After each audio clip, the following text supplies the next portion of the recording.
I'm Kyle Benfield, the varsity offensive coordinator at Bel Air High School in Bel Air, Maryland. It'll be my second season at Bel Air. I spent the previous 5 years at Patterson Middle High School, which is also in Bel Air. I moved over from there after calling a JV offense for about 6 seasons. Was bred in the wing T. I had pretty big wing T guru guys, so it actually shaped a lot of how I function as far as packaging plays and calling plays. Big fan of using motion. I wish I could use more formation shifts. I just always say I'm going to and don't. Right now I'm a spread. I'm a real big 11 personnel believer. So you'll see a lot of the time I'll have an H-back, whether he's in a wing role, a tight end role, a sniffer role. This year I had the luxury because I was a larger school and I had two real tight end type athletes. So I actually ran a little bit of 12 personnel, had some fun with it. First year that I've ever had a 1,000-yard rusher this past season. And I had a quarterback that went from wing T to then spread. So we had some growing pains, but we picked some things up along the way. We do a decent chunk of both zone and gap scheme. The gap scheme definitely hit earlier just because of the wing T background of the kids that I coached, but we picked up wide zone by the end of the season, and it was just gorgeous. Pass concept wise, I'm a big believer in quick passing. I do like some of the air raid concepts that we do, as long as we can protect it, obviously. But I do love, my kids will tell you my favorite pass play is hitches. And with RPOs, I am a believer in bubbles, even though it feels like people know how to defend it. They still somehow work. It just puts high school linebackers in conflict on a regular basis, and it's hard. I have a lot of respect for the defensive coaches that can coach their high school linebackers to be able to sling fits and defend everything because it takes a lot of work. So I have a lot of respect for it, but I try to exploit as much as I can. Timothy Kaley, coach at Sequoia Pathway, a two-way charter school here in Maricopa, Arizona.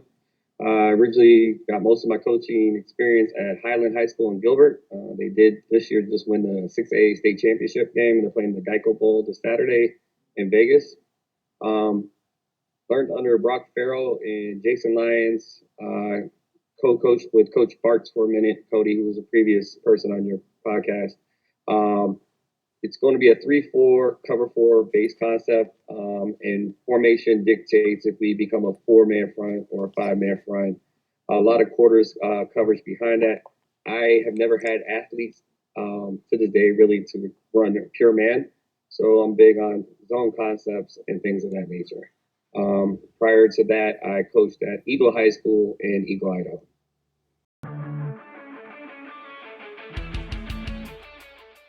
I'll go ahead and I'll be honest, I don't care who my playbook between it's still being a Patterson Mill. I give it out to people all the time. People are going to listen to this and it is what it is. But so I call this play, this is Trey right tight wham Q power west. All right. So I obviously get power west. Everybody knows power.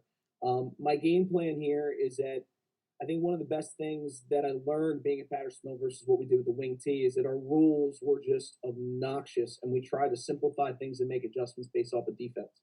I'm assuming I'd see in film coach, okay, that alignment you have head up on the weak side. My goal would be to go ahead, number one. Typically, our rules gap on off. Gap is sort of pulling guard, so we're going to set gap first. Okay, we've got a guy in our gap. We'll take him from there. Okay, no one's at our gap. We go ahead. We deal with the guy on top of us. And if no one's there, we just go ahead and go off. It does get a little challenging when we make changes, but our kids handled it in stride this year. So what we did, in fact, we did this twice this season. We worked on power stepping through the defensive end, or in this case, DT. I'm not sure what you consider him. I know in our odd front we call him our DN. Step through the DN. We want to go ahead. We want to step gap side originally, but we're going to take more of a fire step rather than what we go ahead and we just call down step to basically take our outside hand. We're going to punch him. We're going to try to split the chest, okay, to widen that so we can get that kick with our H as he comes through in our wham motion. He'll go ahead and he'll punch that. He will climb, and his rule at that point, we want to work our track. So if you're Bam, I'm assuming that's with the B, flows with the play fake from our tailback, he will go ahead and he will flow with that track and take him. Typically in power, most of the time that guy's let go and it's handled by the pulling guard. But if he wants to take that play fake that direction, it ends up in his track, we're going to take him. and our pulling guard will just pull up whoever shows up, which I assume is probably going to be your Will trying to get himself in the box to make a play. At that point, going from there, I'll try to get a double, okay, on your nose. I assume he's a dude. My center this year needed all the help he could get. He thought he was a lot stronger than he really was. But in that alignment, I'm hoping I can just get my head across, old wing tee, down block style, and just drive him. I'm hoping I can get a bump from my backs or my play side guard, and then work their way, okay, their track to the mic. Now again, all right, they're going to work their track. If that Mike works himself so far out of the play, we're not going to chase that block. We'll go ahead and we'll basically clutch it up, and we'll go second level, or rather third level, to a safety, assuming your safety's hard downhill. We saw that at points, and that was an adjustment we made in the fly. Actually, I think at one point during week 1, we had a safety 7 yards off the line of scrimmage, so we had to account for him at that point. Guard pulls through, and again, his rule, we're going to go ahead. We are going to stay underneath the kick, and the first non-blue, depending for home or away, we're going to go ahead and we're going to take most of the time, okay, with this kind of motion, because it's a quarterback, quote-unquote, counter look, it's going to end up being either a safety or it's going to be that backer coming in the box if that Bam, okay, went ahead and chased.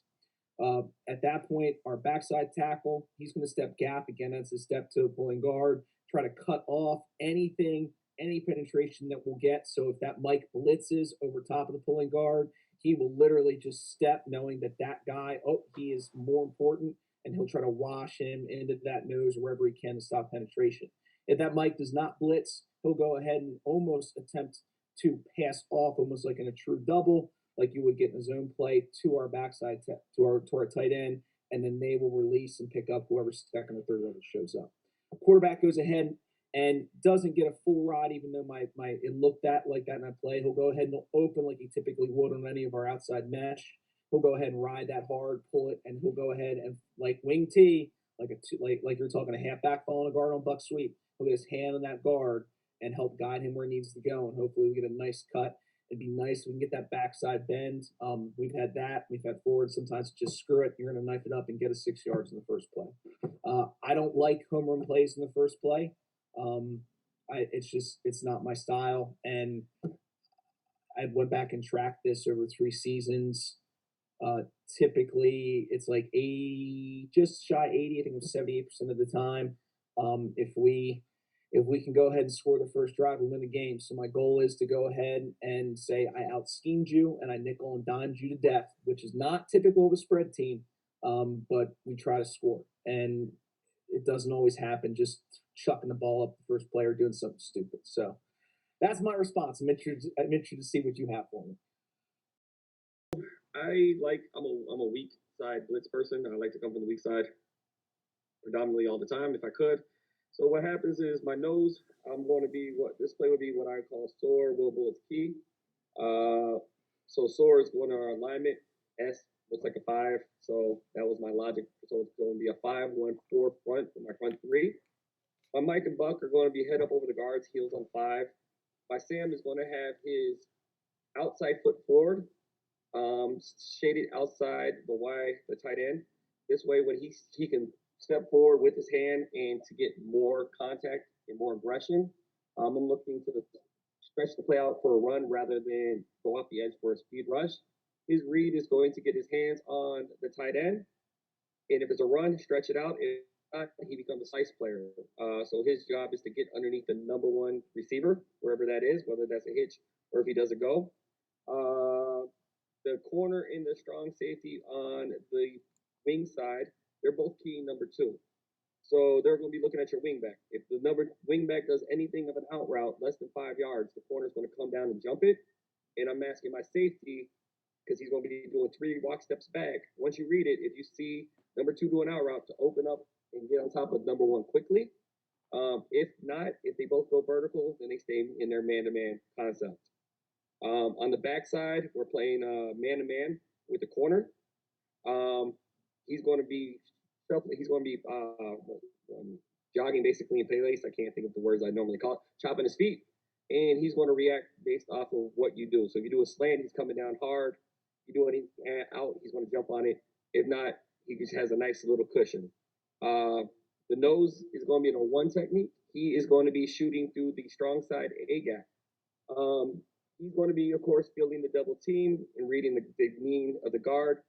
His job would be to try to cross face the double team block to go with the flow. It's easier said than done. The weak side end is going to be doing what we call a bullet step, which is he's going to do a 6-inch flat step into the B gap and then driving forward, trying to get their hands on the shoulder of the guard. Will, we call it Hollywood, will once he sees the quarterback go under center, or in this case, pistol, puts his hands up. Once his hands go up, he starts to Hollywood in, creep into the line, trying to time it perfectly. So on the snap of the ball, he's flying past the tackle and then trying to surf for the possible read option. Mike and Buck are going to, depending on the play, normally one is at least going to show some sort of blitz and then bail. They're going to read their guards. If their guard pulls, he should be scraping to go along with the pull. For the down block, our Buck would be seeing the down block. His job would be to come downhill quickly and to fill that A gap. The free safety, prior to motion, he sees 3 receivers to the one side. He's going to check for a raptor call. A raptor call means, hey, we got 3 receivers to one side. We need to adjust our alignment. Depending on how great of an athlete is, he could be anywhere on top of the center, no further over.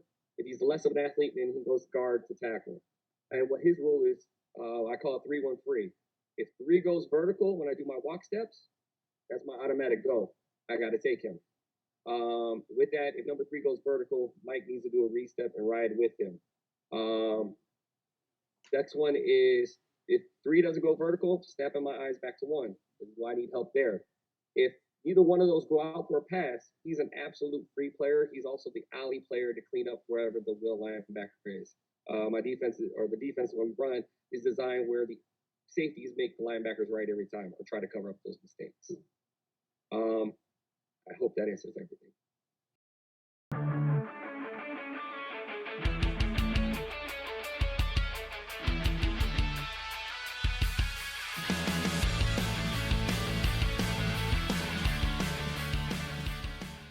The play I call, if I'm down by 10, it's 3rd and 9. Obviously, offense isn't doing their job. Defense is struggling. Want to try to apply some pressure in the quarterback's face, or try to just generate some pressure to try to create a turnover of some sort. The play I call be slash with web twist. Web is going to be Will and Buck, and they're going to be switching job responsibilities.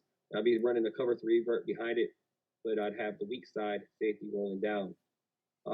My strong side end will be in a 5. My nose is in a 1. My end is head up over, my weak side end is going to be head up over their tackle, in this case, the right tackle. My Sam linebacker is lined up 4-by-1 off the point man of the bunch. My corner is going to be 8-by-1 inside leverage of the number 1 receiver X. The backside corner, he only has 1 vertical threat to begin with on the weak side. So he's 8-by-1 inside. And then my safeties are still going to stay at 9 here. We're not going to move. So what's going to happen here is as the quarterback starts his cadence and snaps the ball, my free safety on the weak side is going to start to buzz down slow. My weak side end is going to do a bullet step, which is that 6-inch flat step into the B gap, hopefully to generate a double team or to get that left tackle or right tackle to move in to allow the Buck line. So the Will linebacker is going to call what we call quick text. He goes first. He's going to start Hollywooding in. So at the snap of the ball, he should be penetrating through the A gap. My end should be bullet stepping into the B gap. My Buck linebacker is down looping around, scraping outside of the end, trying to get to the outside of the tackle. So we have that twist look on the weak side. The free safety is going to keep her eyes on the backside receiver to see if there's a slant as he buzzes down. If he's just a vertical threat and he's not doing anything, he's just going to stay in his little zone there to see where it needs help and where it needs work. The nose is doing shooting the A gap of the strong side, trying to control the shoulder of the center. My end is in a crash technique. Crash starts with C, so contains. He's going to hit the outside shoulder of the tackle, trying to maintain leverage. My Sam linebacker is going to do a re-step in, see if it's a run. If it's not a run, he's going to then turn his hips and slice. In the process of trying to get our slice underneath the number 1 receiver, he's going to try to get his hands on the number 2 receiver and try to push him and reroute him underneath the number 1 receiver. The Mike and Buck are my middles, are what we call boss, bows of strength. So they are going to scoot a gap over. Instead of being on the guards, they're on top of the tackle in the center. They still have to read their guards. They're still responsible for their gap assignments. This gap assignment will be for the Mike, the V gap. My Buck has no gap assignments because he's blitzing here since the blitz on that side covers all the gaps. So Mike is going to do his re-step in. And then if it's not a run, he's going to slice underneath the number 2 receiver. He's going to look to see who's going to try to take that seam shot. Strong side safety, 3 receivers over there. He's going to buzz in a little bit and then bail when need be. I'm with the stack look. You got to do some separation. You got to do something a little gimmicky, and no disrespect to offense. He can find out where that deep middle receiver is going to be to get over top of him. And that would be our play / web twist 3 week. I'll just talk about the progression and coach. It's some of the thing is in Maryland because we don't get a lot of time, and some of it is even though I'm in a 3A school, we're in a little bit of a rebuild mode. Obviously, my first year installing the offense, with COVID getting in the way, there wasn't a ton of time to talk, but we have a lot of stringent rules about what we can and can't do in the off season. We at least are allowed now 2-man workouts. So my rising junior potential quarterback, I have two kids that could end up earning a job next year. I worked with one today. I'm only allowed to work with 2 kids 1 time a week. So it's difficult to really at times be intricate with a lot of things. So I do the best I can. But so the play I have drawn up is trips left stack, Bob drive. Bob is obviously big on big. I don't do a ton pass pro wise. Ironically enough, this being a wing T team that did a lot of sprint out, I didn't do a ton of it this year. I don't even know if I actually called any during a game. So I do like some of the just straight drop back. This would be for me would be what I call 5-step, which is really just 3-step out of gun. My number, I guess, would really be my number 2, but for me, thinking it's my age, it's my number 3 is running that shallow drag across the field. I call it what's called an under route, and I call it an under route so that my kids know that their job is to get underneath the linebackers after they get through their drop. We give them a landmark of really 5 yards, which most of the time ends up at the heels of a linebacker when they're aligned. But after their drop, it ends up getting them in front of them. Our goal is to try to get their attention. We really would love to go ahead and suck linebackers up on an under route, which then opens up, okay, our number 3, or in this case, maybe you call it the number 2, which is the drive route. I know that's really just a dig. I forget now who I talked to that they called it the drive route and it just stuck.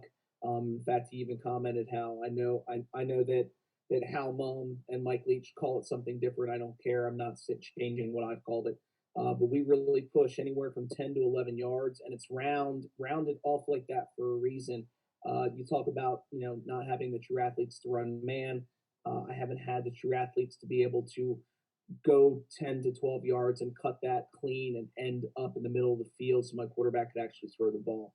So we go ahead and we round that off, and try to go ahead in this case with your 2 high safety and is go ahead and either lead him where the free safety, I hope, goes ahead and vacates the area, or in this case, split the safeties and hit them in stride. From there, obviously, my number 1 is running that post. We're going to go ahead and hit that in anywhere from 10 to 12 yards. And our job is to get over top of a safety that sits on that drive route. And if it doesn't go ahead and doesn't sit in the drive route, the goal is to go ahead and force that safety to cover him and bail out of the box, or in this case, away from the hard deck. My tailback does automatically release. So he goes ahead and he releases the flats. And so that's just your typical flare route. In this case, being on the hash, his job is to go ahead and remain horizontal through the hash and work vertical through the number. So we'll go ahead and we'll cross the line of scrimmage halfway between the hash and the number, and we'll work on getting vertical. The goal is to take your outside linebacker and put him in conflict with that under route if they're going to go ahead and they're going to cover it. My quarterback in the 3 years I've called this, because I didn't install this until my second year, Pat Mill, has thrown that fade or that vert route for the single side wide receiver probably 4 times. And really, what that is that's our first look. That's just a matchup look. I've adopted the R4 from Dub Maddox to work for what I do, but I have changed a little bit. So if we're talking Dub Maddox E's. My rhythm would go ahead and be that space that we're trying to attack away from the trips. So it's either going to be my that under route or it's going to be my flare. At that point, my rhythm, my read, there you go. My read is going to be the drive route. Okay, so at that point, that space is capped. Whether it's your outside linebacker, in this case, maybe your free safety, we're going to go look, but shoot our eyes back to the middle of the field. And at that point, if a linebacker is in that area, or in this case, maybe your strong safety, at that point we go ahead and we look up. Obviously, if all three things are covered, we're hoping we have the numbers in the box for a quarterback to release. I'll be honest, based off what you look, I'm going to hope because of your stunt that my quarterback feels the pressure. Typically, what I try to get him to understand is that, when we go ahead and we talk your rhythm, your read, your rush, and your release. Rhythm, read, rush. When we talk our rush route, our rush, our rhythm route. God, this is bad, coach. You did the same thing. When we talk our rhythm route, when we've got the space as the rhythm, at that point, he should see that, I believe it's your will linebacker is on a stunt. And at that point, that space ends up vacated early, and we should try to hit the flare out of the backfield. Let me tell you how often that works in practice versus theory. If everything was theory on paper, then I'd be the greatest offensive coordinator of all time. Obviously, at the high school level, it's just about your athletes being able to make plays. We got better at it, but at points with my tailback, that was a 50-50 ball, and we didn't lose a lot of those coin flips, or win a lot of those coin flips. So I think I covered everything. Hopefully I did.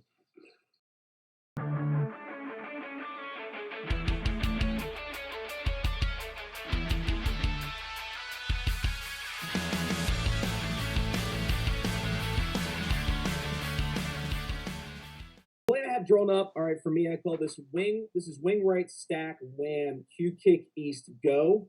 All right, now I know I got a lot going on, so I'll go through. Number one, I'm going to talk about the isolated receiver. Now I know he doesn't start off as isolated, but as that motion goes over and I turn this into a 3-by-1. All right, the isolated receiver I have built into my offense at any given point. And I say that, but we know how that works with high school quarterbacks. We can go ahead and we can check into a pass play there. On the 5 years, it's 6, but it's 5 because of COVID. I've called this offense. I have had 3 legal man downfield calls, and all 3 of them have been in Cecil County. It's the only thing that their refs seem to not like me for. So other than that, I can't say it happens too much. Now that I say it, I'm going to jinx myself this year. Second down, I like it. Third down, I kind of reel back. My quarterback this year, we didn't work it. Again, being his first year, he's a senior. I wasn't comfortable, but I had the same quarterback for 3 years when I was at Patterson Mill, and there were points when all of a sudden my head coach, Steve Lurs, who was the offensive line coach, he's like, "Yeah, what? You called Belly? Why is he?" I'm like, "He just checked into it, and then we just threw a hit for 7 yards. So don't get mad." Which never really worked, but he was okay with the fact that it was second and short. Quarterback here. So what I do is our cadence is color number, and we'll use a neutral color. So I'll go white 1, white 2, white 3, white 4. It doesn't really matter with the neutral color. But for a hot color, we use the color red. Our colors are blue and white. So we use blue as the neutral color. Red is an accent color that my current athletic director hates, but it's our neutral, or it's our hot color, which I stole from him anyway, so he can't get mad at me. So in this case, we hear red 1, the isolated receiver knows he's going to run a slant. Red 2, he's going to run a hitch. Our slants, by the way, okay, we're going with this situation, a 1-step slant. We're trying to make this quick. The hitch is a 7-yard back to 5. Red 3, okay, is a vert. I have it drawn up. It looks like a fade. All of our verts end up fading. That's how we coach it. And then red 4 is going to be a post. We're going to push 10 yards, and we're going to go ahead and we're going to cut. Depending on what your safety's doing, is going to dictate where my wide receiver breaks. If he's going to go ahead and sit really on what I would call our strong side, obviously until the motion, we're going to go ahead and probably keep that skinny and try to burn him down the field.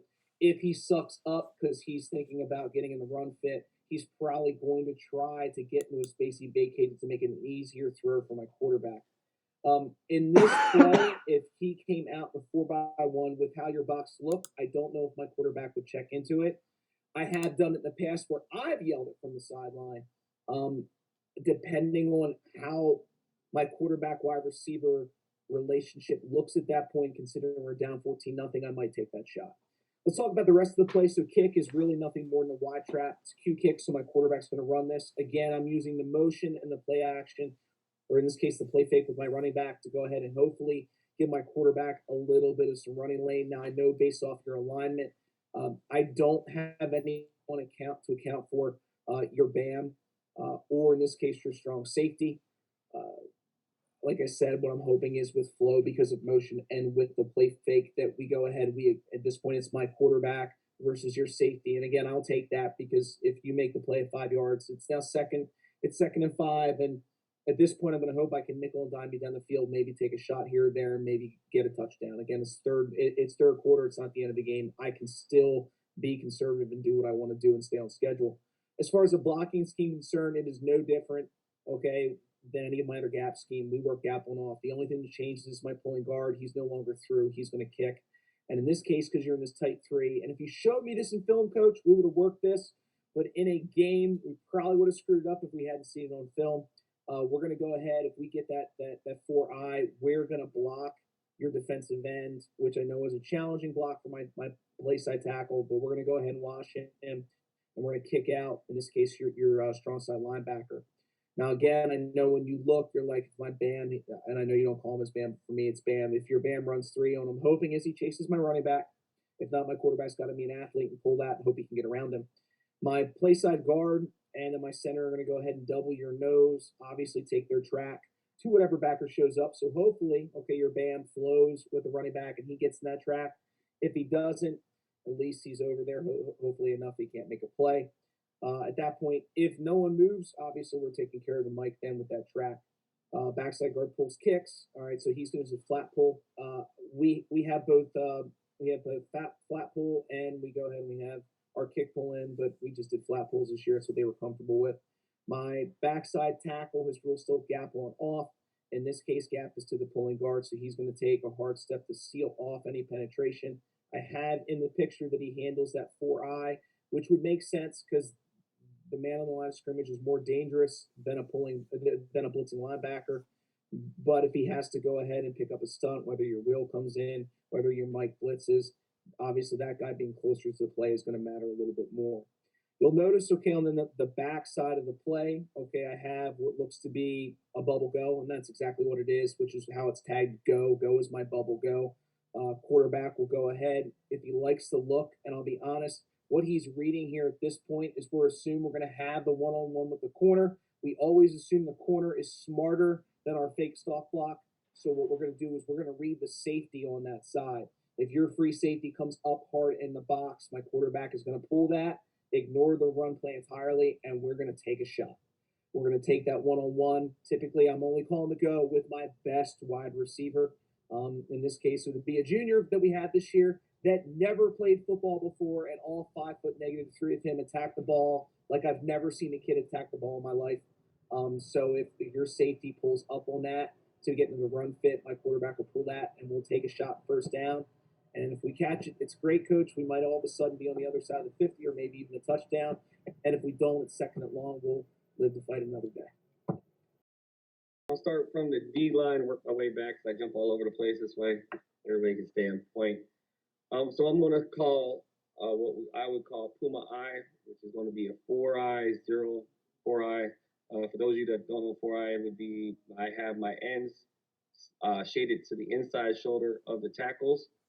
My nose is going to be 2-gapping. My nose is going to be 2-gapping, head up over the center. So he's going to be hitting straight on the center when he feels whichever direction they're trying to take him. His job is to fight against it. So if he feels the double team, he'll be trying to cross face to get control of his gap responsibility. Both ends will be going straight into the B gap. The weak side end, which would be away from the tight end, when he fires through, If everything goes well, if I fire off and I see that guard go to pull, I should be grabbing his jersey, riding on the surf in, and seeing where the play is and making a play from that direction. But again, that's theory. The strong side end, same thing, keying the knee of the guard. If he sees that down block, he should be trying to get into that B gap and playing heel line quickly as possible, trying to get that tackle to the right tackle to block him. My outside linebackers, as of right now, the only thing that would change with the movement is their alignment. As of right now, since it's on the left hash, I'm splitting the difference between where the stacked receivers are, and I'm going to change, they're going to be splitting the difference on the snap. As he goes through the snap progression, he's going to start Hollywooding or creeping in to blitz off the C gap. The Sam backer lineman is going to be 4x1 inside of the tight end. As he motions across, he's going to start getting closer to that outside shoulder of the tackle to fire through. The Mike and Buck are going to be reading their guards, which when you pull your guard, it kind of puts this play a little bit in stress. That Mike backer is going to come down and read it. And when he sees that guard pull, he should be scraping across. And then the Buck backer, the weak side middle, is going to read his guard, see that it's a down block. If it's run, he should be continuing through. If not, he should be opening up to get a good slice close as he can to the number one receiver. On the backside, when I call what I call Puma I saw auto, if a team comes out 2x2 even, we come out in our palm defense or cover 2 defense. So we would show 4x1 outside to reroute those receivers to the inside. Our safeties would just go straight back. As you motion, we would be checking to what we call the Migos, because there's 3 words for cover 3. We check to Migos, so our corners will bail from 4x1 to the outside and start motioning into 8x1 to the inside. Safeties are going to start the transition since we're already in the hash. I'm not expecting my free safety to come into the box or play the flats yet or hook the curl. He's going to slow play it just to see exactly what's going on. My outside linebackers will be blitzing off the edge, trying to Hollywood, trying to force pressure. The little read option is going to put a little bit of distress. They'll have to do their jobs. The strong safety, his job, there is no read. He needs to open up and bail quickly to the deep third. And in essence, it's pretty much it.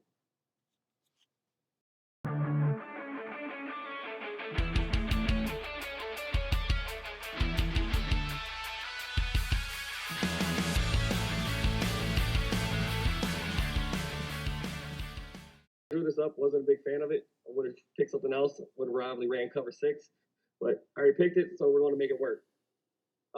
So in this situation, being up by 4 with 2 seconds left, you obviously have to score. And the playbook potentially is open. It could be a pass, it could be a run, it could be screen. You got a lot of variety, especially being at the 10-yard line.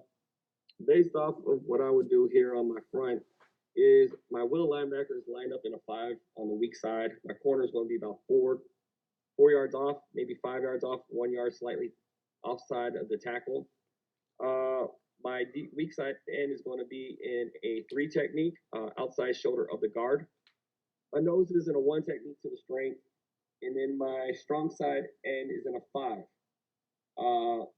What'll happen here is my 5 technique is going to cross face of the tackle, and he is going to shoot the B gap, our bullet step.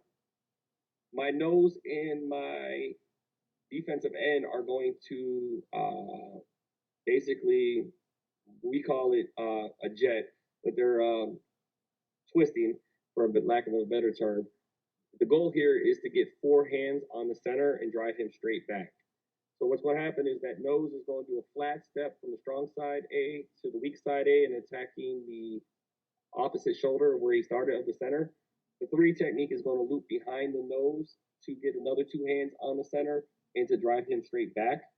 My will linebacker is contained, so he's not going to be flying off like a pure, one of our saw blitzes, but he's going to control the outside shoulder of the play. If the play goes away, he's going to let loose and chase it down. If the play comes to, he's going to stretch it out for the buck linebacker that's behind him. If you notice, I have a corner, two corners, safety, a bucket, a mic. They're going to be calling our blanket call, which is they have 1/5 of the field. Of course, with all the receivers on one side, everybody's going to be shaded over to the direction of the five receivers, or to the strong receiver side. As you motion, of course, they're going to have to balance it out to respect your motion of your Y. My strong safety is going to play what the Sam linebacker is. He's going to fly jet saw. He's going to go shooting off the edge like our Sam linebacker normally would do. To fly off the edge, I want the additional speed here because last year our our strong safety was a 4.5 kid or high 4.4 kid, so he had some speed to come off the edge for this. Here, I'm going to have him get his hands immediately on number 2 for my Sam linebacker. I'm assuming that you're going to try to run some sort of side of screen or things of that nature. So I'm going to try to jam him, see where it to disrupt the screen game, and then slice underneath the number 1 receiver. Now the corner here is going to play our blanket vert rules, meaning if your receiver goes vert, you no longer are responsible for a zone. You're going man to man here. Safety will then have to free safety will be playing the zone in that regards. The mic and the buck are still going to do their read steps, see if it's going to be a run because they're going to have to respect the run. If it's not a run, they have to get into their pass drop quickly. With the 10-yard shot, I believe we could play a little softer on the run on this particular play and focus more on the pass, depending on if you have a stud running back. Right wham, a power west lock bubble. The lock is nothing more, okay, than what I'm calling for a bash concept. All right, when I've just got a tackle involved. I'll call bash if I've got a tackle and a tight end, some kind of attached, like wing, tight end, whatever. With the lock, it's just my tackle. So I'll go from play side and go back. I know you had that stunt, coach, and I feel like I have the stunt beat because my gap on off rules, because of alignment, okay, I should have my play side tackle and play side guard taking some pretty flat down blocks. And as your 3 technique goes to loop, all right, I should really go ahead and follow that. At that point, once our rule is if we get a stunt, if that guy rolls away from him a gap over, he will continue his downward track, pick up any trash that shows up, and then eject to the second level. So if your 3 technique rolls, he'll get over, and then if my guard does his job and picks up then the stunning nose, I should have that covered.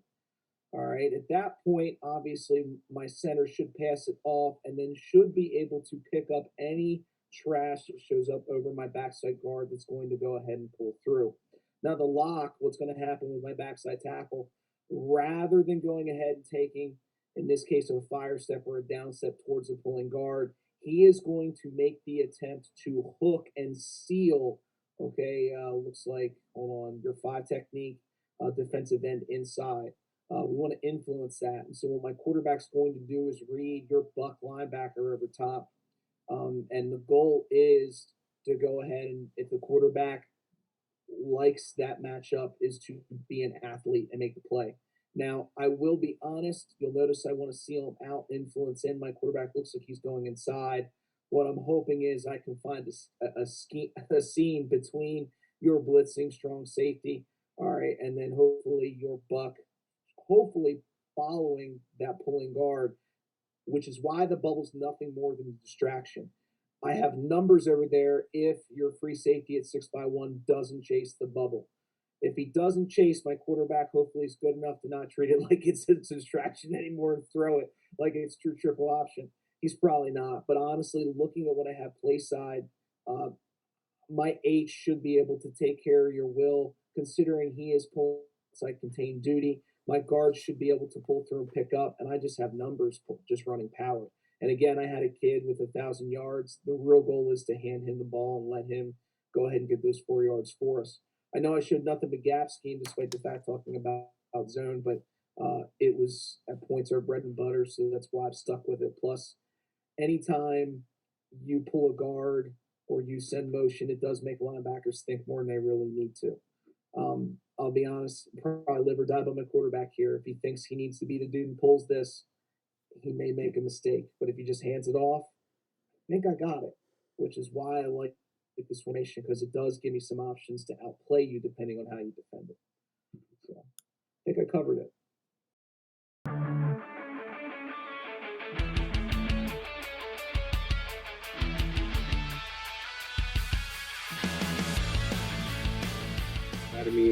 This was a great time. We learned a lot. You can follow me on Twitter at azflamingohomes. Email is going to be Kaley, Kaley, at azflamingohomes. I just want to say thank you to Brock Farrell, head coach of Highland, for teaching me most of the stuff that I know, and Donnie Marjoram, my head coach currently and where I'm at. So I just want to say thank you again, and go Pumas. Hey, I want to thank you for having me. It's been a lot of fun. Again, these are the kind of things you do to learn. I love the setup because typically whoever has the pen last wins, and I don't feel like that was at all. Again, it was fantastic. You can reach me on Twitter. My Twitter handle is at BAHS Benfield, or you can shoot me an email. My email is Kyle, Kyle, .Benfield, BENFIELD, at hcps.org. Want to give a shout out to my head coach, Eric Siegel. Thank you for bringing me back to Bel Air. It's been a lot of fun. I'm really looking forward to this next season. Other people that have seen me along the way, obviously, I've talked about Craig Reddish, our athletic director, former football coach. Learned a lot from you. Want to thank my former head coach, who just stepped down at Patterson Mill, Steve Lurs. Enjoy your retirement. Hopefully, just coaching O-line for the first time ever brings you some enjoyment, not having to run everything. Some other guys, I know he probably won't watch it, but Dave Urick, former head coach who gave me my start. Again, sometimes maybe not always trusting the young gun who had different ideas, but I owe you a lot. Thank you. And Eric Weber, the wing T guy that taught me packaging plays and using motions mattered. Also, O-line play. Holy crap. I want to thank you. Been a lot of fun. Again, reach out if you ever want to talk to me about anything. I love talking ball. Hopefully I can learn from you as much as you've learned from me.